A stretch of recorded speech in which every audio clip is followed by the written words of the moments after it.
David Erdos with poem 20 from the People's Prison.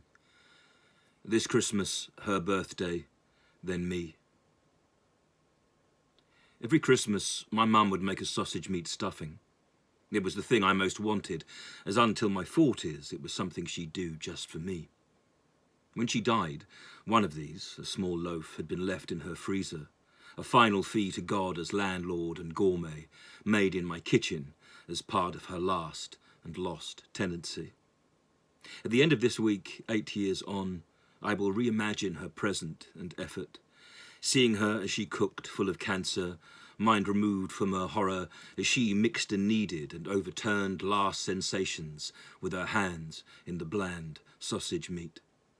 She would add something, matzo meal, ketchup perhaps, the yolk of an egg and diced onion, and some extra aspect as, one eyebrow raised, she worked on, employing part of the process of life in which parents care for their children, at whatever age, without eyebrows or with her eyebrows thin as fat shone, spurring the heat and the hurt under which I now labour, as I live without it, both the stuffing, of course, and her touch that came through the dish. The places where the crust stuck to the foil looked like writing, messages in the method of this sweet meat loaf, missed so much.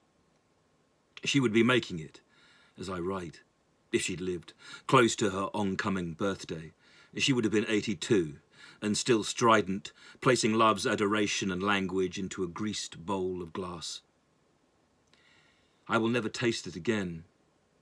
No son can ever really emulate his mum's menu, or indeed see her when she has moved to a place none can pass. But this has also happened with friends, as they too retrieve lost sensations, and last December's 2020 vision has become a 50-50 at best, as to where and how we'll go on in either some dream of ourselves or in shadow.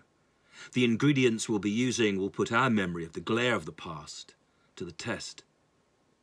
I have tried to make it, of course, just as I now write my mother, or write to reclaim her when there are people this week who don't see what I have been trying to say. But of course, they can't. Screens aren't mirrors. They do not receive. They project you, and they frame you too. You're not free. Instead, you are housed in the active sense and inactive. As the world turns to water, mine starts to dry, spiritually. I miss the meat of my mum, now that she is air and photographs and this poem. And I miss that connection, as I know that now there are others with whom I cannot share fluency.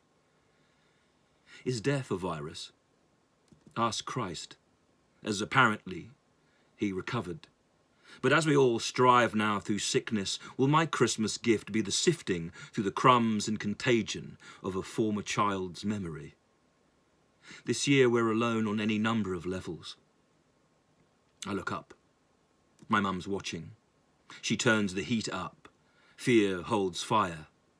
Lillian walks into light.